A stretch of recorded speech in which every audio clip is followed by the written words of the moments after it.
Welcome, my brothers and sisters, sons and daughters, to the real world with Elder George.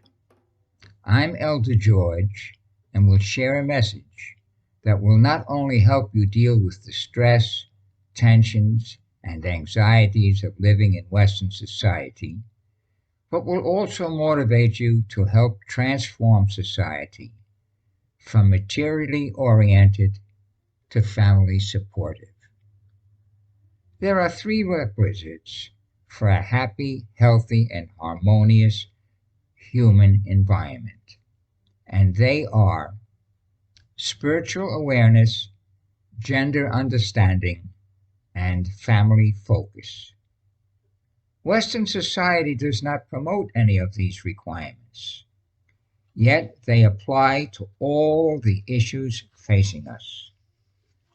They constitute what I call the real world, and you will hear me refer to them a lot. Today, I'm going to discuss the health of Western women. The collapse of our societal structures has resulted in negative effects on the well-being of our people, specifically our women.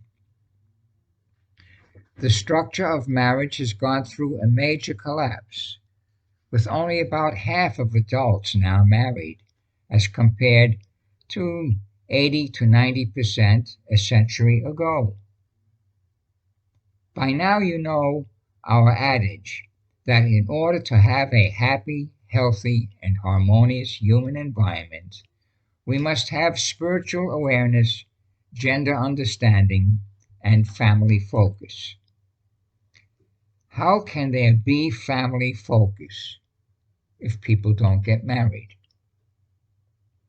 The first major casualties of the breakdown of the family structure are women. Their declining health has reached catastrophic proportions.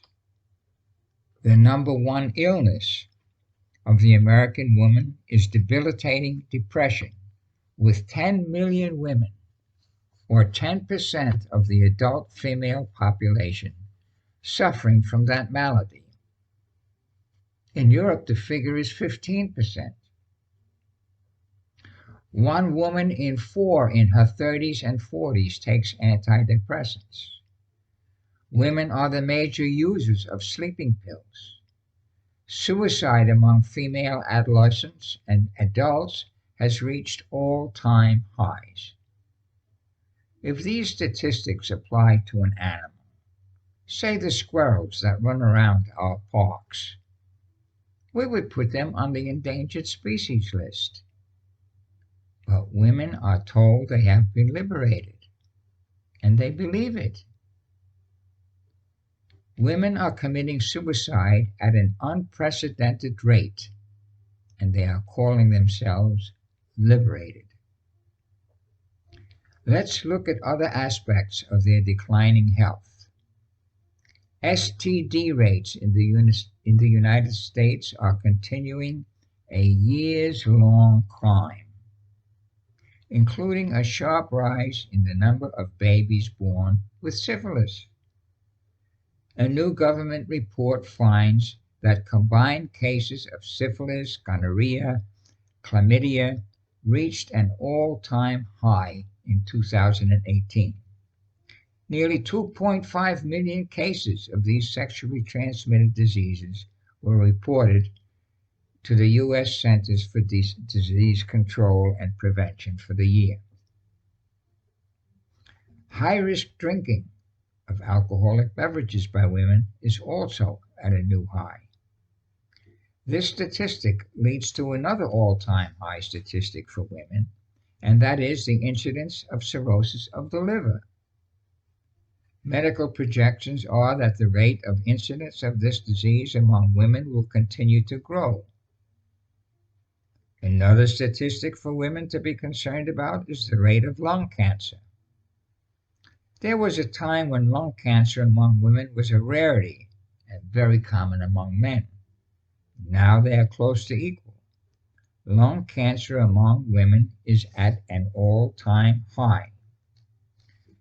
In my last podcast titled Other Structures, I discussed the importance of propagating and preserving the species. We have created a society in which STDs run rampant, and women are deteriorating mentally, physically, and emotionally. These figures indicate a lack of success in propagating and preserving the species. We have focused on the glorification of the self. Having a good income and acquiring things has become our primary activity. Men have reduced themselves to functioning as jackasses on the treadmill of production. The women, feeling that they can do what the men do, and have become she-asses on the treadmill of production. As they work together to receive the rewards of their increasingly thoughtless activities, the government cares for their well-being. But not very well, as statistics mentioned indicate. The government is only interested in control and has no concept of matters spiritual. It is also gender ignorant and not family focused. Hence the mental, physical, and emotional deterioration of society, especially among women. Religious scriptures throughout the world call for the care of women and children, widows and orphans, the aged and the infirm. Who is supposed to fulfill this function? Men are, and they're failing miserably at it. They have abdicated their responsibilities to the family, tribe, and race. Instead, they settled for being production workers and left the care of society to the state. How sad. How very sad.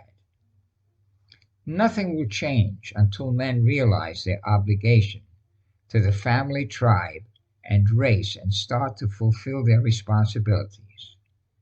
That will mean changing the value of structure of society by implementing spiritual awareness, gender understanding, and family focus into its daily activities. Are you men ready to do this? Conditions are getting worse at a rapid rate. It's time to take action. You can find additional information on this subject by going to my website at www.mensaction.net and tap the About Us tab, which contains the essay index. Under the letter J, you will find an essay titled Job Stress and Women's Health, which I urge you to read as it will expand on today's podcast. While you're at the essay index, you might check under the letter A for an essay titled A Discontented Society, which also bears on today's discussion. These essays will broaden your understanding and awareness of the subjects we discussed, and hopefully will motivate you to take action. Thank you for tuning in to The Real World with Elder George. Please log on to my website, www.mensaction.net, which contains 170 essays and 46 videos, all relating to the real world. It also illustrates my 2 books, which contain more information on the subjects that we address. You can be part of the effort to bring about change in our society by sharing this message with your friends and by tuning in to my next video and/or podcast. Working together, we will survive.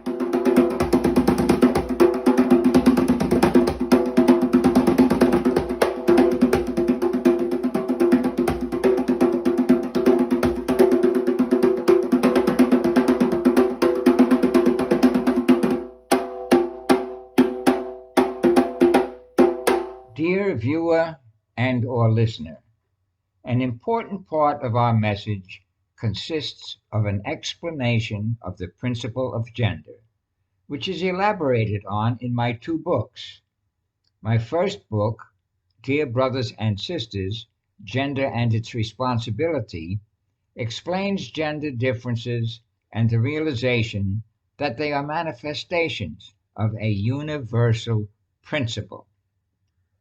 My second book, A Gender Handbook for Western Man, is not a handbook as such, but it does approach the gender issue on a more technical basis, which I felt would be more receptive to the Western mind.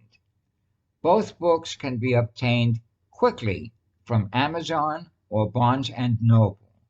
I hope that you will invest in both and increase your awareness and understanding of the principle of gender and its importance in your life. Thank you.